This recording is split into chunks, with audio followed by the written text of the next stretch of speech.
In February 207 AD, before his expedition to Wuhuan, Cao Cao awarded more than 20 meritorious generals and officials as the marquises of Lai and exempted the families of fallen soldiers from corvée service, thus boosting morale and stabilizing the people's confidence. After the reward, Cao Cao led his army towards the Wuhuan stronghold of Liucheng. Wuhuan is one of the nomadic peoples of the north, first originated in the area of the Great Xinjiang Mountain, and then gradually moved south. Before the reign of the Emperor Wu of Han, Wuhuan had long been dependent on the powerful Xiongnu, and when the Emperor Wu of Han gave the Xiongnu a severe beating, the southern Xiongnu surrendered, and the northern Xiongnu fled away. In order to avoid extinction of the race, the Wuhuan also expressed their obedience and were forcibly relocated by the Emperor Wu of Han to the area of Liaoxi, Liaodong, and the commandant of guarding Wuhuan was set up to supervise all the tribes of the Wuhuan to prevent them from having contact with the Xiongnu, so that any unusual movements would be conquered at once. Until the founding of the Eastern Han Dynasty, the social system of Wuhuan were still very outdated, roughly at the stage of transition from primitive society to slavery,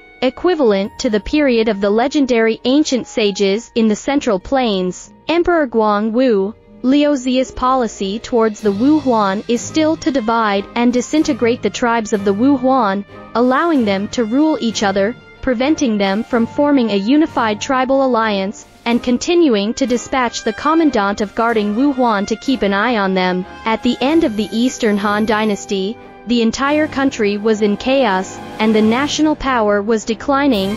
Wuhuan took the opportunity to develop and grow rapidly, and the Wuhuan tribes, which were originally scattered all over, were unified into 4 parts, which were living in Shanggu Commandery, Right Beiping Commandery, Liaoxi Commandery, and Liaodong Commandery of Yuzhou, and the Wuhuan chiefs of each part were calling themselves as the lords. During the reign of Emperor Ling of Han, Zhang Chun, the governor of Zhongshan, had joined forces with Zhang Ju, the governor of Taishan, and colluded with Qiu Liju, the lord of Liaoxi of Wuhuan, in a joint rebellion against the imperial court. Qiu Liju led the Wuhuan cavalry to attack the 4 provinces of Jizhou, Qinzhou, Yuzhou, and Xuzhou, killing and plundering throughout, but was repulsed by Gong Sunzan. Gong Sunzan's attitude towards Wuhuan was very tough, so the feud between the 2 sides was very serious.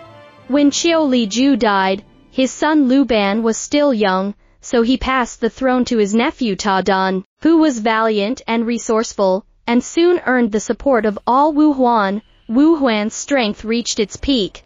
When Yuan Shao confronted Gong Sunzan, he took advantage of the conflict between Gong Sunzan and Wuhuan, and invited Ta Dan to send troops to attack Gong Sunzan. Yuan Shao also married a daughter of his clan to a chief of Wuhuan, and established a marriage relationship with them. In 199 AD, after the death of Gong Sunzan, Yuan Shao then named Ta Dan as the Chan Yu of Wuhuan in the name of the emperor, and soon after, Qiu Liju's son, Lu Ban, was elected as the Chan Yu, and Ta Dan retreated to the position of a king, but he still held the real power. After Yuan Shao's death, the relationship between Yuan's family and Wuhuan remained friendly, which was the reason why Yuan Shang and Yuan Shi defected to Wuhuan. Moreover, Yuan Shang was not simply fleeing in Wuhuan, but had the intention of using Wuhuan's military strength to rise again. Before the expedition,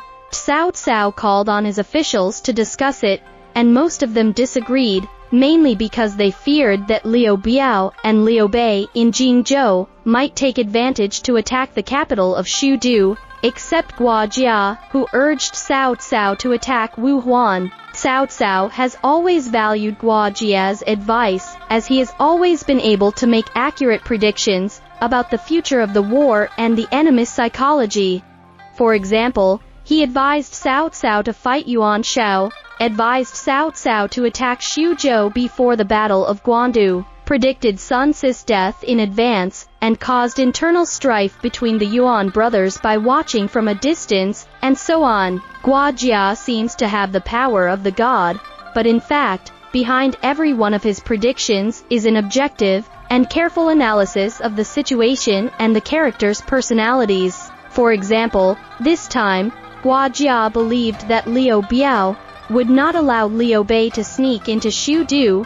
He knew that he was not capable enough to manage Liu Bei, so he was deeply suspicious of him.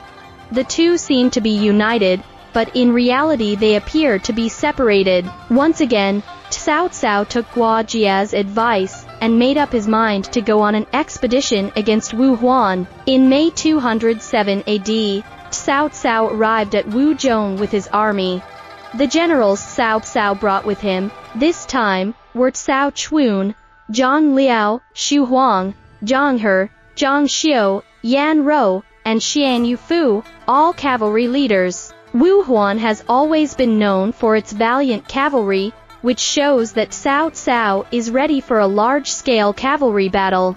Originally, the marching route to Liucheng should have started from Wuzhong, traveled east to Jieshou, then crossed the mountain and sea pass, traveled north along the Liashi corridor all the way to Jinzhou, and then traveled northwest straight to Liucheng. This road was also called the Banghai Road. However, it was the rainy season, and the roads were heavily waterlogged and impassable, so the march had to be delayed again and again until July. By this time, news of Cao Cao's northward march had reached Wuhuan, and the king of Wuhuan, Ta Dun, quickly deployed his men and set up a strong defense on the strategic point.